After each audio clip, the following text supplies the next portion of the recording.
Don't have anything to give you on the injury front yet. We're getting things going here right now. So great game last night or yesterday afternoon. I thought the players came out and executed well, both sides of the ball in special teams. I thought the coordinators had good game plans for the guys. There were some great individual performances that took place, and whether you always start with the O and D line, whether it was the O line coming out and setting a tempo there with aggressive play. Those Trey and that whole group, Creed, both tackles I thought did a nice job, and and then the running back Pacheco played hard and aggressive, and Pat did a nice job likewise. So all around, just a good solid job there. Defensive line really started the fight up front there, and had pressure on the quarterback, kept him in the pocket, which was big. And then that helped out with the back end, whether it were the linebackers who I thought tackled well, and then the secondary, which stayed aggressive and challenged receivers. Again, I thought George and Chris did a nice job up front there, and then the guys that had to fill in, I thought they did well when asked to step in and do their job. So, and then special teams wise, we did a good job there. So, with that, time's yours. Let's go first to Adam Teicher. Go ahead, Adam. Hey, Andy. Wanted to ask you about the Christmas Day game against the Raiders. Not much was working that day, and really maybe for some weeks leading up to that. And it was hard to see you being where you are now. Were there things you were seeing at that time even that were led you to believe that this was realistic, that you could reach this stage here? And Brad, I'll have a second question as well. I think, Adam, that was a good wake-up call for us. They came out with great emotion. Antonio had them ready to go, but that emotion was the thing that jumped out at you that they played with, and I think it gave our guys a nice little for a better term, a wake up call. That listen, we need to step things up here. Things aren't just gonna fall in our lap, and so we're taking everybody's best shot. And here's a team that went through some adversity, and they stepped up and were able to present themselves like they did. So that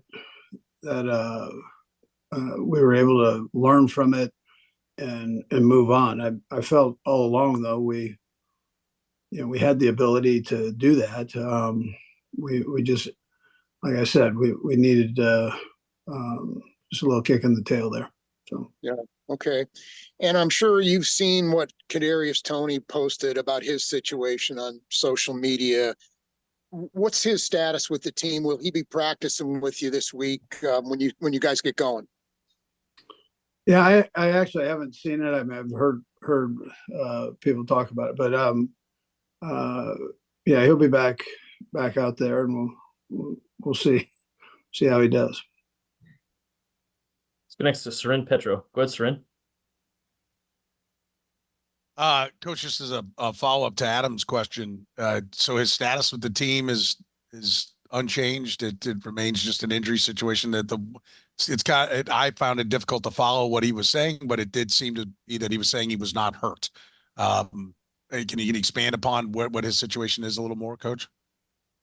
Yeah, well, I mean, obviously he's been on the injury report, so I mean, I got that part as that's not made up by any means, but he's been working through some things, and he'll be back out there. Let's go next to Todd Palmer. Go ahead, Todd. Hey, Andy, I was just curious. A lot is made about Patrick Mahomes and legacy and things like that. I just didn't know, how much do you think about Pat and his legacy in the league, as kind of these moments come along? Yeah, I mean, Todd, he's we see it every day. You're right. We don't take that for granted. We respect the job that he does, and we appreciate it, and we know we're seeing something special. And he's still young in this business, so that's a great thing for the Chiefs. It's a great thing for the city, and it's somebody that you can build around, and Brett Veach does a great job with that, of making sure that other positions are relative to that. So it's it's a positive thing that we're very aware of, I guess, is the best way I could say it. Let's go next to Pete Sweeney. Go ahead, Pete. Hey, Coach, I know you've done this a few times now with this Super Bowl bye week, but I was wondering if you could preview the week and just kind of talk to how you might balance making sure that these guys do take Sure. advantage of the rest while game planning. Yeah. By the way, I want to just put a shout out for Allegretti too, for stepping in and doing the job he did in Bush. Those were two guys I thought did a nice job stepping in. Yeah. So Pete, the way I'll look here, the guys come in today, and we have a team meeting a little bit later today, and then they have a couple days off, and then they'll come back and on Wednesday or Thursday, and we'll kind of start our normal week. We'll try to get everything done here the best we can, and then once we get down there, it's a good review for us, and still keep ourselves in shape, in football shape, so we're ready to go. Yeah. Let's go next to Matt Derrick. Go ahead, Matt. Hey, Coach. It's a popular narrative about Patrick that this is the best defense that he's ever played with. But in your years of coaching, where does this defense, stack up to you as far as the ones that you've had, and how important was it for you bringing Steve in 2019? Yeah, well, I guess I can start with that. I mean, that was important. We have a history together, so I knew what to expect and where he would go with things. He had a young bunch and an older group that was tremendous for us, but they had kind of aged out, and we had this influx of new young guys, and what he did with them, I thought was great. Of teaching, all of his guys did that. They did a great job of teaching, and the kids were receptive to it, and then you're seeing the rewards of that now. Is it one of the better defenses? Yeah, I'd say it's one of the better defenses that I've been around. We had some real good ones in Philadelphia, and some of the early defenses here. I don't want to slight those guys. They did a nice job for us. So, but surely this is a team. This is a defense that has helped guide this team along as the offense was growing. So, and now that both are playing well, it's that's a tribute to everybody involved. What Steve has done, and then what Nags has done on the offensive side of helping it grow. Let's go next to Todd Lebo. Go, Todd.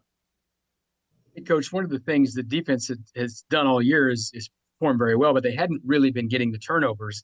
And it closed a couple times on different deals. Obviously, that's been really big for you here, especially against Baltimore, getting those turnovers. How do you go about creating that again? Turnovers are a fickle thing, I guess, but can you coach that stuff? Well, it's you got to have a dance partner, so they've got to make sure that that we're doing the right things defensively and putting ourselves in the right positions to have an opportunity to make a turnover, and then the other side's got to give you that opportunity. So I would say though, Todd, that it was great to see. We had a chance for another one too. Bolt's got that cast on. That's some of it. the fact that he's even playing is a great thing, and making the tackles he's making. I don't know how he does it, but he had a chance for another one. So, but the guys are doing a great job. They're doing a great job with their eyes right now, and that'll be real important in a couple of weeks here when we play 49ers. It's like we got two more. We'll go Nick Jacobs and then Sam McDowell. Go ahead, Nick. Yeah, and we kind of think back to training camp and going through the season here, and especially these past 3 weeks. Is there anything about this team collectively that's either kind of surprised you or impressed you and is going to stick with you about how they battled to get to this moment? I'll tell you, yes, Nick. I mean, it's a group that there's a great spirit about them, and there's a certain toughness that they have to where they don't get down on each other. They challenge each other. They support each other, and it's been that way through the highs and lows. I mean, nothing's changed. Adam mentioned that Raider game. Well, they just said, "Hey, we got to up our game." It wasn't us as coaches jumping up and down on them. They took it within themselves to say, "We know what we are and can be. We've got to do it." And I mean, that jumps out at me, just that attitude. I mentioned it after the Buffalo game. I mentioned it yesterday afternoon that there's a grit to that. And maybe you're not the most talented, maybe you're not the fastest or the quickest or whatever, but let's go maximize what we are and let the chips fall where they may. We'll go last to Sam McDowell. Go ahead, Sam. Hey, Andy.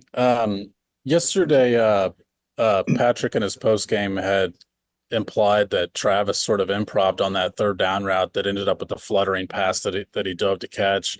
Just wanted to ask you what the intention of that play was originally. Yeah, he was working more across, and he kind of came back on that a bit. Just that Pat was moving, so he had to get himself in position to get that. I mean, the fact that he laid out like that. I mean, I've seen him do a lot of things. I really haven't seen that right there where he had to be in that position, parallel to the ground and 2 inches off of the ground to make the catch. That's tough without the ball hitting the turf there. So it was a great job by him, and something I guess he's kept in the pocket for a while, and it showed us. Thanks, Andy. Yeah.